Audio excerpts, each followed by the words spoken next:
नमस्ते, जय हिंद। वक्त है सुबह का और आप देख रहे हैं भेजो न्यूज। खबरों को जानेंगे आगे विस्तार से, उससे पहले जान लेते हैं आज की हेडलाइंस। दिल्ली में 24 घंटे खुले रह सकेंगे 4 व 5 स्टार होटल के बार और एयरपोर्ट व रेलवे स्टेशन पर रेस्टोरेंट। नए साल में नहीं गड़बड़ाएगा किचन का बजट, सस्ती रहेगी दाल और खाने का तेल, कपड़ों के रेट पर भी लगाम। अमित शाह ने कहा -42 डिग्री सेल्सियस में पहरा देती है आईटीबीपी, भारत की 1 इंच जमीन पर भी कब्जा संभव नहीं। महबूबा मुफ्ती ने सीजेआई को लिखा पत्र, कहा जम्मू कश्मीर में लोगों के अधिकारों का हो रहा है हनन। हिमाचल के जेओए परीक्षा लीक मामले में 2 और आरोपी हुए अरेस्ट, अब तक 8 लोगों की हो चुकी है गिरफ्तारी। सीएम नीतीश कुमार ने किया बड़ा ऐलान, बिहार के शिक्षकों का बढ़ेगा वेतन। कोरोना के नए वेरिएंट ने अमेरिका में ढाया कहर, PF.7 से भी ज्यादा है खतरनाक। पूर्व पोप बेनेडिक्ट का 95 वर्ष की उम्र में हुआ निधन, वेटिकन में ली अंतिम सांस। झारखंड के 25 लाख छात्र छात्राओं को प्री मैट्रिक स्कॉलरशिप देगी सोरेन सरकार। सिजान खान को कोर्ट से नहीं मिली राहत, 14 दिन की न्यायिक हिरासत में भेजा गया। दिल्ली में 24 घंटे खुल सकेंगे 4 व 5 स्टार होटल के बार और एयरपोर्ट व रेलवे स्टेशन पर रेस्टोरेंट। जी हां, दिल्ली के उपराज्यपाल वीके सक्सेना ने खाने पीने की दुकानों के लाइसेंस से जुड़े हुए नियमों में ढील दी है। इसके तहत 4 व 5 सितारा होटलों के रेस्टोरेंट व बार और एयरपोर्ट, रेलवे स्टेशन व बस अड्डों के परिसर में स्थित खाने पीने की दुकानों को आवश्यक शुल्क जमा करने के बाद 24 घंटे खुले रहने की अनुमति दी गई है। नए साल में नहीं गड़बड़ाएगा किचन का बजट, सस्ती रहेंगी दाल और खाने का तेल, कपड़ों के रेट पर भी लगाम। जी हां, केंद्र सरकार ने पाम, सोयाबीन व सूरजमुखी जैसे खाद्य तेल पर रियायती आयात शुल्क की छूट को मार्च 2024 तक के लिए बढ़ा दिया है। वहीं दालों को मार्च 2024 तक ड्यूटी फ्री कर दिया गया है। जुलाई 2021 में घरेलू कीमतें बढ़ने के चलते खाने के तेल के आयात में रियायत की योजना को शुरू किया गया था।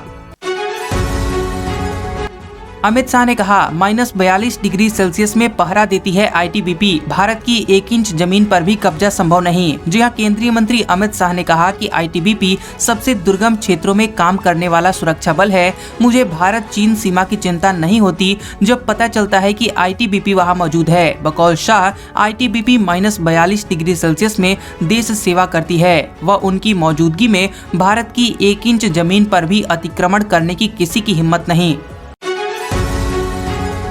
हर्शीज की डार्क चॉकलेट में भारी मात्रा में धातु होने का दावा, यूएस में कंपनी पर हुआ मुकदमा। जी हां, चॉकलेट कंपनी हर्शीज पर अमेरिका में एक उपभोक्ता ने मुकदमा करके कंपनी पर डार्क चॉकलेट में भारी मात्रा में धातुओं के इस्तेमाल करने का आरोप लगाया है। इसके साथ ही एक अमेरिकी मैगजीन के टेस्ट में हर्शीज की 3 तरह की डार्क चॉकलेट में सीसा व कैडमियम दोनों उच्च मात्रा में मिले हैं। उपभोक्ता ने $5 मिलियन का हर्जाना मांगा है।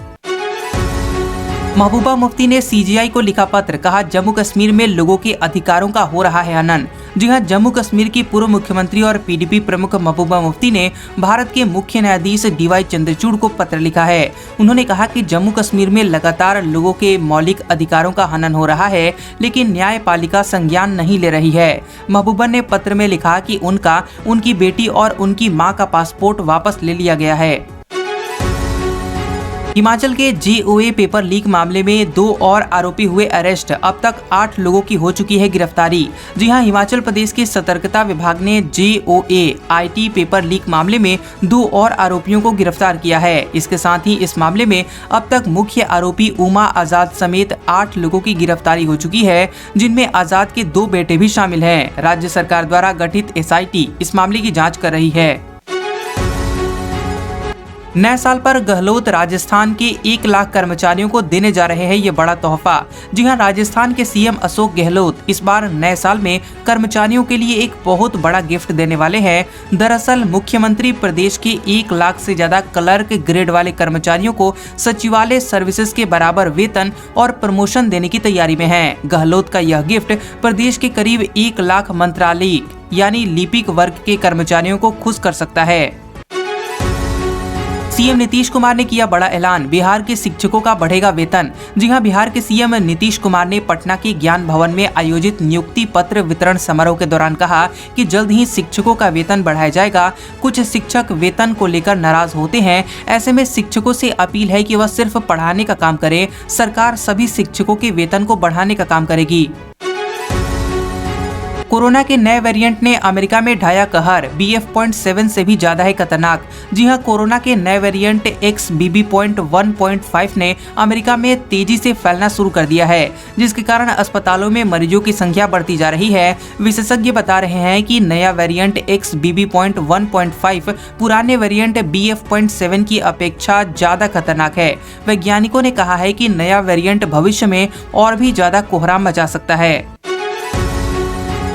पूर्व पोप बेनेडिक्ट का 95 वर्ष की उम्र में हुआ निधन, वेटिकन में ली अंतिम सांस। जी हां, पूर्व कैथोलिक पोप बेनेडिक्ट का वेटिकन सिटी में निधन हो गया है। पोप 95 वर्ष के थे और कई दिनों से बीमार चल रहे थे।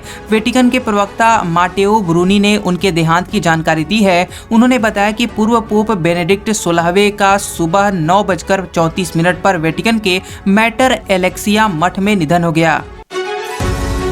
झारखंड के 25 लाख छात्र छात्राओं को प्री मैट्रिक स्कॉलरशिप देगी सोरेन सरकार। जी हां, प्री मैट्रिक स्कॉलरशिप के तहत 25 लाख छात्र छात्राओं को छात्रवृत्ति की राशि दी जाएगी। यह निर्णय बीते गुरुवार को सीएम हेमंत सोरेन ने अपने 3 साल के कार्यकाल पूर्ण होने के उपलक्ष्य में लिया। इस दौरान मुख्यमंत्री सोरेन ने इन स्टूडेंट्स के खाते में डीबीटी के माध्यम से छात्रवृत्ति की राशि जमा कराने की योजना की शुरुआत की। श्रीजान खान को कोर्ट से नहीं मिली राहत, 14 दिन की न्यायिक हिरासत में भेजा गया। जी हां, अभिनेत्री तुनिशा शर्मा की मौत के मामले में गिरफ्तार अभिनेता श्रीजान खान को कोर्ट से कोई राहत नहीं मिली है। कोर्ट ने श्रीजान को 14 दिन की न्यायिक हिरासत में भेज दिया है। आपको बता दें कि तुनिशा शर्मा ने कथित तौर पर आत्महत्या कर ली थी, जिसके बाद पुलिस ने इस मामले में श्रीजान को गिरफ्तार किया था। मालामाल हुआ यूपी आबकारी विभाग, इस जिले में 8 महीने में पी गई 2.76 अरब रुपए की शराब।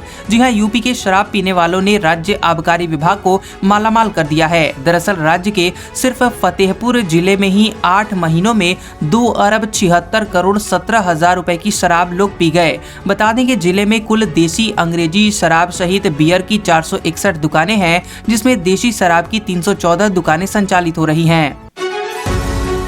अब जान लेते हैं कुछ काम की खबरें। दिल्ली एनसीआर में तेजी से बढ़ रहे प्रदूषण को देखते हुए commissioner for air quality and management ने ग्रैप का तीसरा चरण लागू कर दिया है, जिसके तहत अब यहां निजी निर्माण नहीं हो सकेंगे। एनसीआर से जुड़ी हुई राज्य सरकारों को डीजल की BS4 और पेट्रोल की BS3 गाड़ियों पर रोक लगाने की सलाह दी गई है।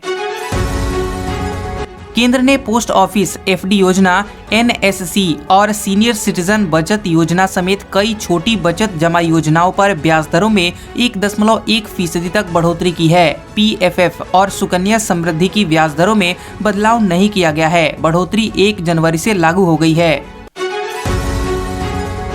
आज का सुविचार, दलाई लामा ने कहा था, इस जीवन का प्रथम लक्ष्य है दूसरों की सहायता करना, और यदि आप दूसरों की सहायता नहीं कर सकते तो कम से कम उन्हें आहत तो न करें। भेजो न्यूज की तरफ से आप सभी को नए साल की हार्दिक शुभकामनाएं। तो कैसा लगा ये वीडियो हमें कमेंट करके जरूर बताएं, और ऐसी ही खबरों को देखने के लिए आप हमारे चैनल को सब्सक्राइब करें, उसके पास वाले बेल आइकन को भी ऑन करें। तो मिलते हैं अगले वीडियो में। इस वीडियो को पूरा देखने के लिए आप सभी का धन्यवाद।